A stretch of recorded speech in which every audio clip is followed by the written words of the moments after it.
Kung gusto mo na mabaliw pa rin sa'yo ang isang lalaki pagkatapos mo na mabigay yung pechay mo sa kanya, ito yung mga dapat mong gawin. Dahil alam naman natin, di ba, maraming lalaki ang nagbabago or nawawalan na ng interes sa babae after nilang isuko yung pechay nila. Kaya para maiwasan yan, ito yung mga dapat mong gawin. Number 1, huwag kang umasta na parang sa kanya ka na. Kapag nabigay mo na yung pechay mo sa kanya, huwag kang umasta na parang hindi mo na kayang mabuhay pag nawala siya sa piling mo.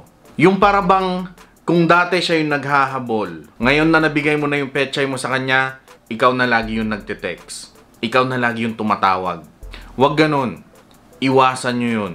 Dahil mas lalo ka lang mawawalan ng halaga sa kanya at mas magmumukha kang desperada. Kaya wag na wag mong gagawin kung ano yung ine-expect niya na gagawin mo. Na hindi porket nabigay mo na yung pechay mo sa kanya ay iikot na yung mundo mo sa kanya. Mas gusto kasi ng lalaki na sila yung in charge sa relasyon. Na sila dapat yung naghahabol sa'yo. At para maparamdam mo yan sa kanya, dapat maging confident ka sa sarili mo. Na kahit na binigay mo na yung pechay mo sa kanya, ay hindi pa rin sapat na dahilan yon para ibigay mo ang lahat sa kanya. Ipakita mo na hindi mo siya hahabulin dahil lang may nangyari sa inyo. Na marami pa ding lalaki ang pwedeng umagaw sa'yo kapag pinabayaan ka niya. Kapag hindi ka niya minahal ng tama. Kaya after mong mabigay ang pechay mo, cool ka lang.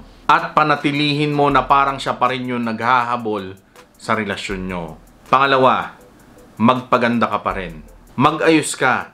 Magpaganda ka, hindi para sa kanya. Gawin mo yan para sa sarili mo. Ipakita mo na confident ka pa rin pagkasama mo siya. Dahil pag ginawa mo yan, oo, alam niya na interesado ka sa kanya. Pero dahil hindi ka pa rin nagpapabaya sa sarili mo, maraming lalaki ang magagandahan at maseseksihan pa rin sa'yo. Na pag maayos ka pa rin sa sarili mo, makikita niya na hindi lang yung mga mata niya ang nakatingin sa'yo. Makikita niya na konting mali niya lang ay maraming lalaki dyan ang aagaw sa'yo kapag hindi ka niya minahal ng tama. At dahil dyan, mas magigising siya at mas pagbubutihan niya ang pagiging jowa sa'yo kahit na nabigay mo na yung pechay mo sa kanya. Dahil alam niya na may kalalagyan siya kapag pinabayaan ka niya.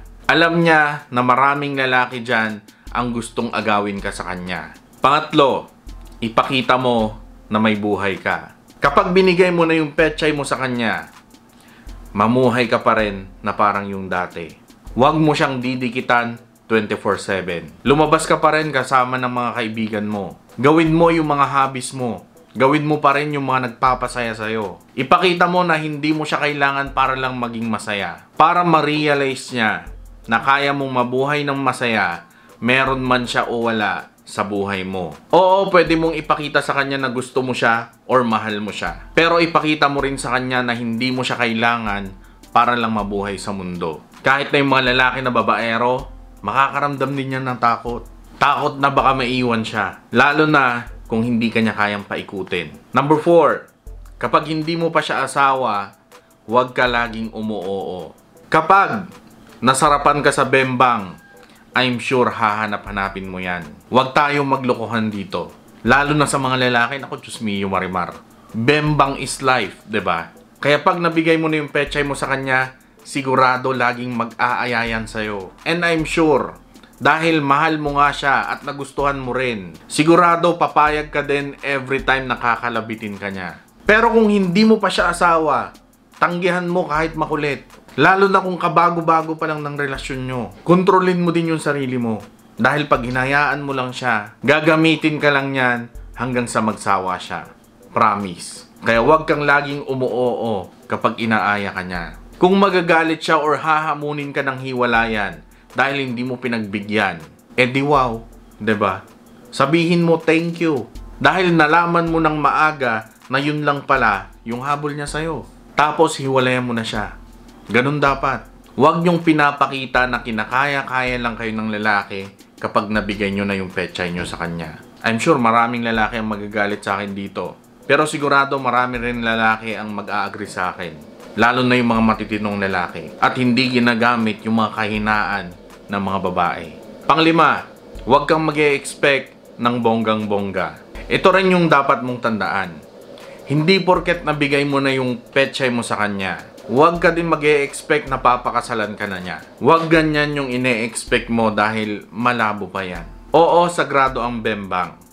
At special sa'yo yan. Pero iba ang nasa isip ng lalaki pagdating dyan. Dahil para sa lalaki, ang bembang ay bembang lang. Yun lang yun. Lalo na kung yan yung unang may mangyari sa inyo. Sabi niya, mas lalo kanyang mamahalin pag binigay mo. Naku, Diyos mio. Joke lang yun. Kaya para hindi ka masaktan, babaan mo lang yung expectations mo. Or wag ka munang pumayag, lalo na kung bago pa lang kayo. Huwag kang magpapaniwala sa mga sinasabi ng lalaki na Kung mahal mo talaga ako, bibigay mo sa akin yung pechay mo. kalokohan yan. Gusto lang umiskor niyan. Pang-anim, sulitin nyo yung oras sa ibang bagay. Ipakita mo sa kanya na ang relasyon ay hindi lang dapat puro bembangan. Kaya after mong ibigay yung pechay mo, mag-focus din kayo sa ibang bagay.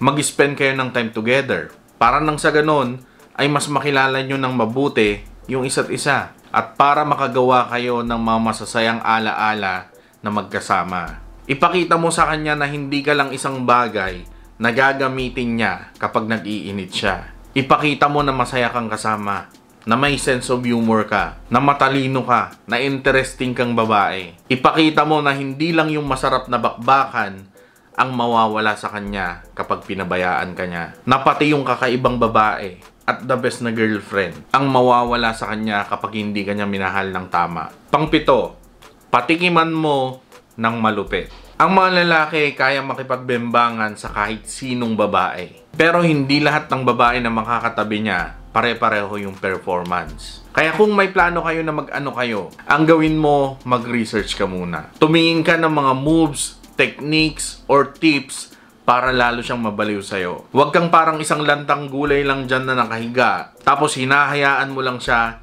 na inaararo ka niya. Magpakita ka ng mga moves para hahanap-hanapin ka niya. Para maramdaman niya na kakaiba ka sa lahat ng babae na nakatabi niya. Nagagawa ko yung mga video na to dahil ayaw ko nang makakita ng mga babae na umiiyak. So yun, Reg TV nga po pala, and maraming salamat sa panonood. And sana nakatulong sa inyo yung video. And yun, love you all. And ingat kayo sa mga kinaroon. God bless. Peace and goodbye.